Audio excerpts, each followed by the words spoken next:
Seguinte, queridões. Primeiramente, um bom dia a todos. Eu sou o Patrick Lopes e você está no Descoordenadas Geográficas. Muito que bem. Como já aparece aí na tela de vocês, hoje uma slide aula sobre a região Centro-Oeste. Essa daqui é a primeira de uma série de 5 slides aula que eu vou lançar ao longo desse mês, falando aí sobre os aspectos geográficos das 5 macro-regiões brasileiras, segundo o IBGE. Para começar, nós começamos pelo Centro-Oeste, segunda maior macro-região em extensão territorial, sendo menor em área somente que a região Norte. Outro aspecto que é único da região Centro-Oeste é o fato de que ela é a única a fazer fronteira com as outras 4 macro-regiões. O Centro-Oeste tem ligações com o Norte, aqui com o estado de Mato Grosso e Goiás, tem ligações com o Nordeste, nessa pequena fronteira que existe entre Goiás e Bahia, tem uma longa ligação com o Sudeste, nessas fronteiras entre Goiás e Mato Grosso do Sul, Minas Gerais e São Paulo, e também tem um pedacinho de Mato Grosso do Sul aqui, fazendo fronteira com o Paraná. Além, ela também é exclusiva por ser a região mais interiorizada do Brasil. É a única das nossas macro-regiões que não tem saída direta para o oceano. Portanto, os produtos de exportação produzidos pelo Centro-Oeste, basicamente produtos primários, basicamente as nossas queridas commodities, elas precisam de redes de escoamento, de redes de transporte, para chegar em portos, sejam do Sudeste, sejam do Sul, sejam do Norte, para seu escoamento. E essa região, ela também merece destaque por ser aquela que abriga Brasília, a nossa popular capital federal. Essa região, queridões, ela foi a última a perder território. Por quê? Até 1988, o nosso popular Tocantins, que era parte de Goiás, fazia parte da região Centro-Oeste. A partir de 1988, com o desmembramento do Tocantins, o Tocantins passa para a região norte do Brasil e o Centro-Oeste passa a ser composto por 3 unidades federativas e pelo nosso querido Distrito Federal. O Distrito Federal, criado a partir do meio dos anos 50, ele englobou, aliás, terras tanto de Goiás quanto de Minas Gerais. São as unidades federativas dessa região. Distrito Federal, em que a sua capital é a cidade de Brasília. Mas nós também temos, queridões, outras cidades ali no Distrito Federal, principalmente cidades satélites, como Gama, Sobradinho, Ceilândia. O nosso querido Goiás, que a capital é a cidade de Goiânia, foi uma cidade planejada para ser a capital de Goiás, a bela cidade de Goiânia. Mato Grosso, com a sua capital Cuiabá, também uma cidade planejada, e Campo Grande, com a sua capital em Mato Grosso do Sul, outra cidade planejada. Ou seja, as 4 capitais do Centro-Oeste, elas são cidades planejadas. Resultado, queridos, sobretudo de uma urbanização relativamente recente. Economicamente, o Centro-Oeste foi a última região a ser adicionada à economia nacional. Quando nós falamos do Centro-Oeste, nós falamos de aspectos naturais relativamente simples. Aí já aparece um mapa do relevo dessa região. Esse relevo, ele é marcado pela presença de planaltos. Planaltos pouco elevados e relativamente planos. Mato Grosso do Sul, são estados realmente muito planos no nosso país. Somente ali em Goiás que começam a aparecer algumas serras, algumas chapadas também ali ao sul do Mato Grosso, que vão mudar um pouquinho a paisagem do Centro-Oeste. Ao sul, O nosso querido Planalto Meridional, ele é uma continuação do grande Planalto Central brasileiro, que ele é interrompido ali pela sequência de serras, como a Chapada dos Guimarães, a Serra do Caipó ou a Serra dos Pirineus. Além dele ter uma boa parte com cobertura basáltica, resultado ainda daqueles derrames basálticos do Mesozoico. Portanto, é uma região também de terras muito férteis, como todos os latossolos originados de derrames basálticos.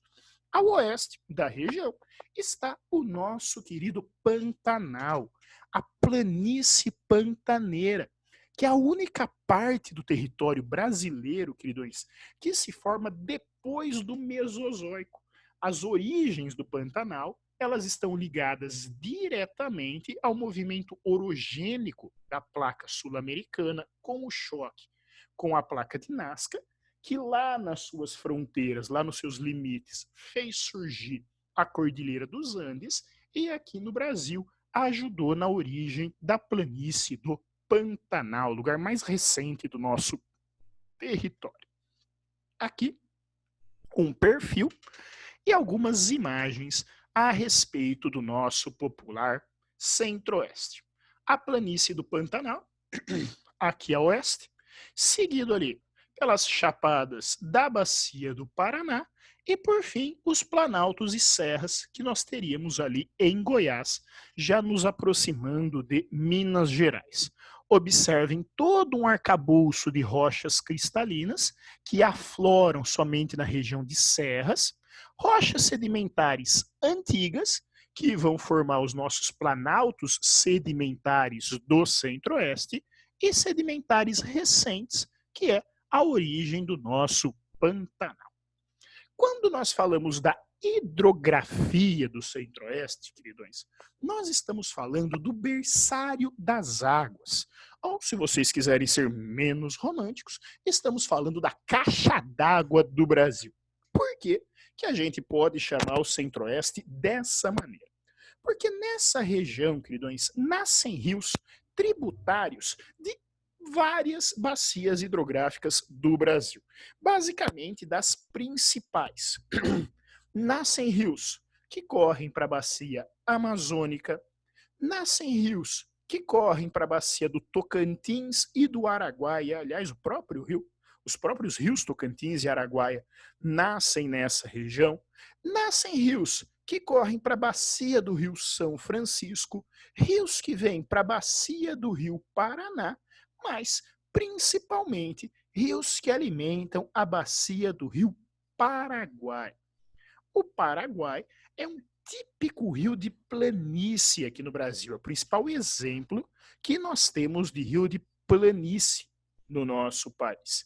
E o Paraguai, ele é o principal vetor das águas que vão formar a maior planície alagada do mundo e primeiro lugar a ser considerado patrimônio natural da humanidade pela Unesco, que é o nosso popular Pantanal. Mas, afinal de contas, como é que se forma o Pantanal? O Pantanal, queridões, ele passa a se formar a partir do final do período, aliás, do comecinho do período Cenozoico. Final do Mesozoico, comecinho do Cenozoico. Quando uma região que provavelmente era um mar interior, nós tínhamos aqui um lago de água salgada, ela sofre uma subsidência devido aos choques tectônicos que estavam passando a placa sul-americana pelo seu contato com a placa de Nazca. Com essa subsidência, as águas escoam e a gente passa a formar uma bacia por onde passa a correr o rio Paraguai. Então, com o passar do tempo, com o desgaste dos fatores externos, o que era um mar interior soerguido passa a sofrer com a erosão, passa a sofrer com o intemperismo. Mais tarde, quando começa a passar o rio Paraguai em uma área realmente muito baixa, principalmente se comparada com as áreas vizinhas, o altiplano boliviano, o Planalto Meridional, o Planalto Central brasileiro, o rio Paraguai ele vai criando a sua própria planície fluvial, fazendo com que os sedimentos que formem o Pantanal sejam sedimentos muito recentes. Portanto, o albedo hídrico dessa região é muito baixo. Você não precisa de muitas águas para que o solo se encharque e se enlameie, se tornando um grande pântano. Quando você tem o período das chuvas, principalmente na Amazônia e no Brasil Central, associado ao degelo dos Andes ali na Bolívia, nós passamos a ter um aumento significativo da água nos tributários do Paraguai. O Paraguai recebe essas águas, esse alto volume vindo ali dos seus afluentes e acaba extravasando as suas margens. Ao extravasar as suas margens, ele rapidamente encharca o solo, formando aquela enorme planície fluvial que se torna o nosso querido Pantanal. Se você somar isso a isso, ser um ecótono de floresta amazônica, cerrado, mata atlântica e campos, você tem ali um bioma único no mundo. Tanto é que nós chamamos de complexo do Pantanal. O clima é talvez a parte mais simples dos aspectos naturais do Centro-Oeste. Por quê? É um exemplo de clima tropical típico, onde a MTC, massa tropical continental, predomina. A MTC é uma massa quente e uma massa seca, que ela domina a região centro-oeste. No inverno, quando a MTC ganha até um pouquinho mais de força, ela se desloca um pouco mais para o norte, o que permite a entrada de braços da MPA, a massa polar atlântica, fazendo com que os invernos nessa região sejam amenos, porém muito secos. Brasília principalmente e Cuiabá são cidades em que a umidade relativa do ar ela fica muito baixa no inverno. Quando ela baixa de 30%, as atividades públicas são canceladas por questão de saúde pública. Os verões são muito quentes, mas eles acabam sendo mais úmidos, sejam por chuvas convectivas, aquelas chuvas de verão, seja pela atuação da MEC, que durante o verão se desloca mais para essa região. Além do clima tropical típico, a gente também tem uma larga faixa lá no norte de Mato Grosso, onde se mantém o clima equatorial, aquele mesmo clima do norte do Brasil, influenciado diretamente pela MEC. Já na região do Distrito Federal, fronteira ali com Minas Gerais, e sul do Mato Grosso do Sul, influenciados tanto pela altitude e, no caso do Mato Grosso do Sul, pela proximidade com o Trópico de Capricórnio, nós temos uma amenizada do clima tropical, que seria o tropical de altitude, com médias térmicas um pouquinho mais baixas e níveis pluviométricos um pouquinho mais altos. Aqui alguns exemplos.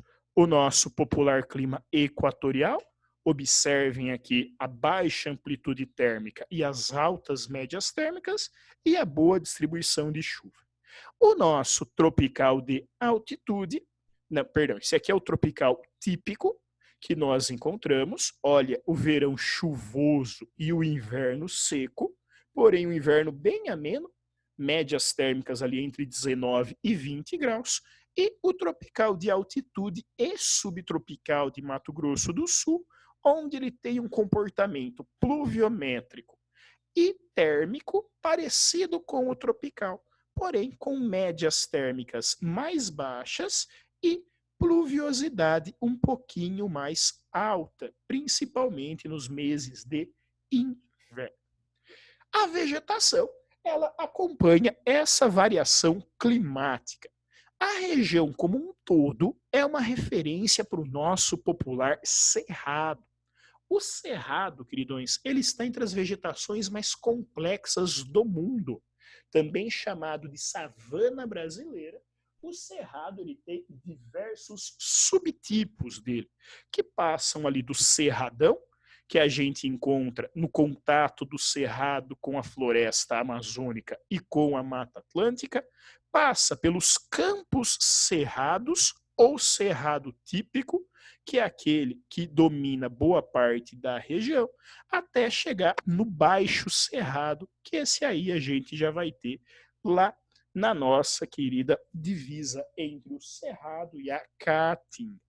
Além dele, lá no norte do Mato Grosso, onde temos o clima equatorial, nós tínhamos típicas florestas amazônicas, nós tínhamos típicas formações de floresta amazônica. Hoje se encontra muito pouco devido ao avanço da fronteira agrícola e também ao desmatamento. Ao longo dos rios que compõem a bacia do Rio Paraná, também tínhamos a mata tropical, a nossa popular Mata Atlântica, que aproveitou a disponibilidade da rede hídrica do estado de São Paulo para se interiorizar e chegar até o extremo sul ali do centro-oeste. E também, além do Cerrado, outra referência em termos de vegetação é o Pantanal, que além do Brasil, também vamos ter na Bolívia e também vamos ter no Paraguai.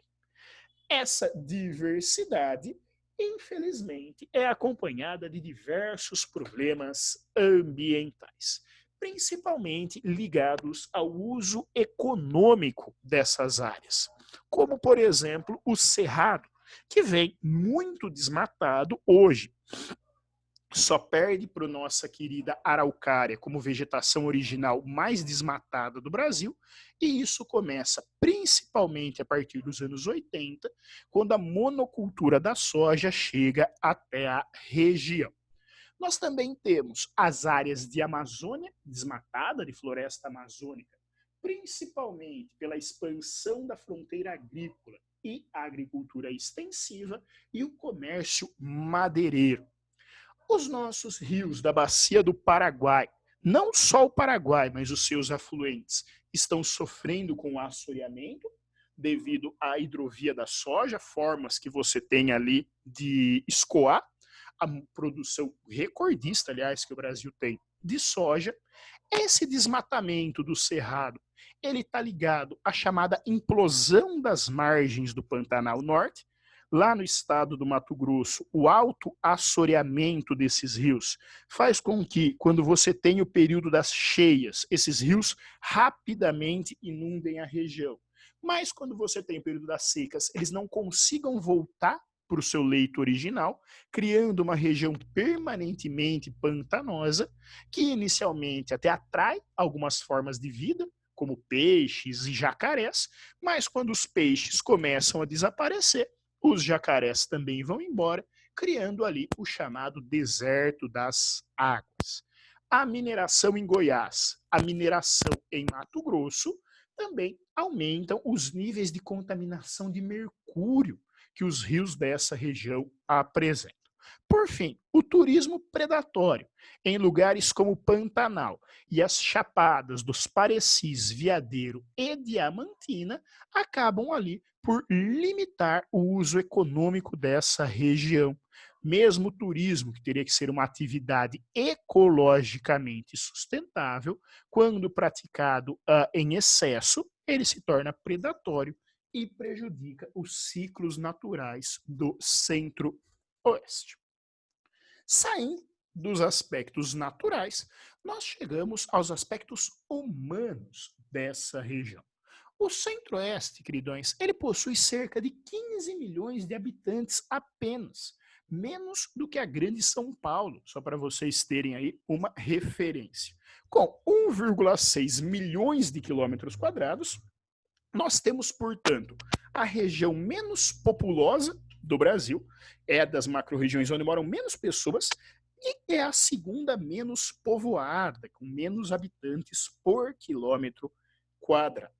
Dos seus estados, o mais populoso é o estado de Goiás e o mais povoado é o estado do Distrito Federal. O menos populoso é Mato Grosso do Sul e o menos povoado é Mato Grosso. Essas regiões, como eu falei, são áreas de ocupação recente. Tanto é que o saldo migratório ainda é muito grande. O Centro-Oeste, queridões, é a região em números relativos que mais abriga pessoas que não nasceram nessa região. Muitos sulistas, muita gente do Sudeste, muita gente do Nordeste migra para o Centro-Oeste ao longo aí das últimas 2 décadas e meia. Ali você tem a população absoluta das regiões brasileiras e observem como o Centro-Oeste apresentou um ritmo de crescimento muito elevado entre 40 e 2010, ali no intervalo de 70 anos, ele multiplicou a sua população praticamente por 14 vezes. Somente o Norte conseguiu uma taxa de crescimento equivalente. Quando nós falamos, queridões, da distribuição étnica do Centro-Oeste, nós vamos ter aí a região com uma grande participação de brancos e pardos. Nós temos poucos negros vivendo no Centro-Oeste. Isso se dá, queridões, por essa ocupação recente. Infelizmente, boa parte da origem da população negra brasileira está ligada aos 300 e tantos anos de escravidão. Como o Centro-Oeste só é adicionado à nossa economia num período pós-escravidão, foram poucos os etnicamente negros que migraram para o Centro-Oeste, predominando os brancos e predominando também os pardos. Resultado tanto da miscigenação brancos-negros como brancos indígenas. Uma vez que, embora apresente apenas 1,1% de população indígena, queridões, o Centro-Oeste é a segunda região brasileira com maior participação de índios ou descendentes na sua composição étnica. Você tem ali algumas aldeias, você tem ali algumas importantes áreas indígenas. Quanto à urbanização, queridões, o Centro-Oeste é uma região urbanizada. São apenas 450 municípios na região toda. De novo, só para vocês terem uma referência, o estado de São Paulo possui 100 municípios a mais que o Centro-Oeste, mas 87% da população dessa região vive nessas cidades, vive dentro das zonas urbanas. Isso é consequência direta, queridos, da latifundiarização das terras do Centro-Oeste. Desde o início da sua ocupação, as terras foram concentradas, você criou enormes latifúndios, o que acabou diminuindo os empregos no campo e expulsando a população cada vez mais para as cidades. O Centro-Oeste, queridos, por ter uma área muito grande entre os seus municípios, é uma das poucas áreas do mundo onde surgem cidades ainda pelo surgimento de núcleos urbanos e não pelo desmembramento. Por exemplo, vamos imaginar que aqui entre Pontes de Lacerda e Juína você tem uma longa estrada e nenhuma cidade por perto. De repente, ao longo dessa longa estrada, se coloca um posto de gasolina. Próximo a esse posto de gasolina, se coloca uma borracharia, um restaurante. E assim, aos poucos, vai surgindo um novo nucleamento urbano, um novo núcleo urbano vai nascendo e, claro, passando ali pelos trâmites burocráticos, pelos trâmites administrativos, você pode presenciar o surgimento de uma nova cidade. 2 regiões metropolitanas se encontram nessa região. A região metropolitana de Cuiabá, que tem em Várzea Grande ali a sua grande cidade conurbada, e a região metropolitana de Goiânia, que embora não tenha ninguém conurbado a Goiânia, também tem ali uma rede de fluxos com várias cidades de Goiás. Além disso, temos ali também a RIDE de Brasília. O que é uma RIDE? É uma região integrada de desenvolvimento econômico. São regiões metropolitanas, queridões, que extrapolam o limite da sua unidade federativa. Na RIDE de Brasília, nós temos tanto cidades do Distrito Federal, como cidades de Goiás, como cidades de Minas Gerais. Aliás, aqui é uma curiosidade. O campeonato profissional de futebol do Distrito Federal, quase metade dos seus participantes não são do Distrito Federal. São times de Goiás ou times de Minas Gerais que se inscrevem para jogar esse campeonato. Nos aspectos econômicos, é notável a participação do setor primário. É uma região que contribui com apenas 9,5% do PIB brasileiro, mas que tem o segundo melhor PIB per capita. Por quê? Por ela ser pouco populosa, quando você divide a riqueza pelo número de habitantes, somente o Sudeste ele vai ter uma renda maior do que o Centro-Oeste, sendo que o Distrito Federal, com 69.216 dólares por habitante, é a unidade federativa. Desculpa, é a unidade federativa de maior PIB per capita do país. A força econômica do Centro-Oeste é o setor primário e as atividades secundárias e terciárias a ele ligado, formando ali verdadeiros agriclusters. Sem dúvida nenhuma, o grande destaque ali é a soja, que é plantada em toda a região. A soja trouxe muita riqueza, a soja trouxe muito desenvolvimento, mas também é apontada como a principal responsável pelo desmatamento e pela crescente desigualdade social da região. A pecuária também é produzida de forma extensiva lá no norte do Mato Grosso e também no Pantanal, e de forma intensiva, próxima ao Distrito Federal, criando ali uma bacia leiteira em Goiás e Minas Gerais, e também no sul de Mato Grosso do Sul, como um complemento da atividade pecuária que nós temos no oeste de São Paulo. O extrativismo também se faz presente. A quarta região mais produtiva do Brasil em termos de minério está ali, que é o Maciço do Urucum, um grande morro testemunho que nós temos bem no meio do Pantanal, ali na cidade de Corumbá, que é um grande produtor, embora ele tenha dificuldades para escoar a sua produção, sendo ali os vizinhos Argentina e Paraguai os principais destinos, e nenhum dos dois é, na verdade, um grande consumidor assim de minério de ferro. Goiás, nas regiões ali de superfície cristalina, produz muito níquel e produz muitos cristais, e o Mato Grosso também se destaca na produção de ouro, aquele ouro de aluvião encontrado nas águas dos rios, e de diamantes. O extrativismo vegetal, ele também se faz presente quando nós temos borracha, madeira, angico e poiá ali em Mato Grosso. O Mato Grosso do Sul é um grande produtor de erva mate, aliás, o tereré, delícia, é uma referência sul-matogrossense, e frutos típicos, principalmente em Goiás. Os populares frutos do Cerrado ou frutos de Goiás, representados aqui no slide pelo nosso popular pequi, quase um patrimônio culinário goiano. O setor secundário, queridões, ele vem em expansão. E o que facilita essa expansão das indústrias para o Centro-Oeste? A grande oferta de energia. É uma região que ela é tributária de energia para o país, ela produz mais energia do que consome, então a energia ali é relativamente barata, e os incentivos fiscais, principalmente em Goiás. Se deslocaram para essas regiões empresas alimentícias, automotivas e têxteis, além daquelas que lidam diretamente com a extração de produtos minerais.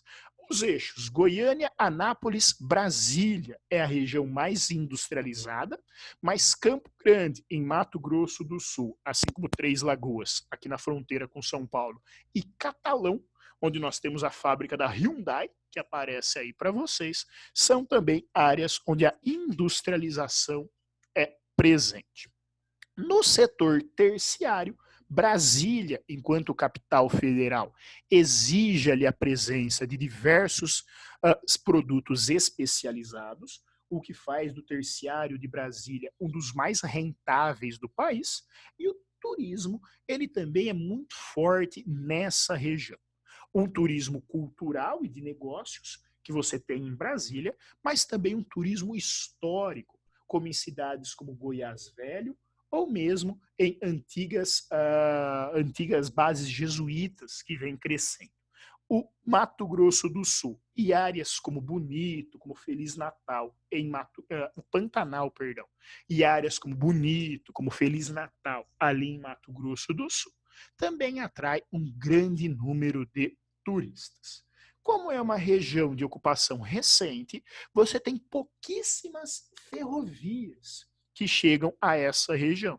Então, as rodovias, assim como todo o país, são os principais meios de locomoção.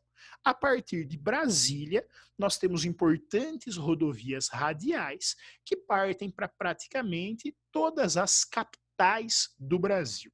E essa estrutura radial, ela serve como referência para as demais estradas do centro-oeste. Muito bem, queridões, espero ter sido útil, espero ter ajudado. Muito obrigado pela presença. Curtam, compartilhem o Descoordenadas. Até mais. Tchau, tchau.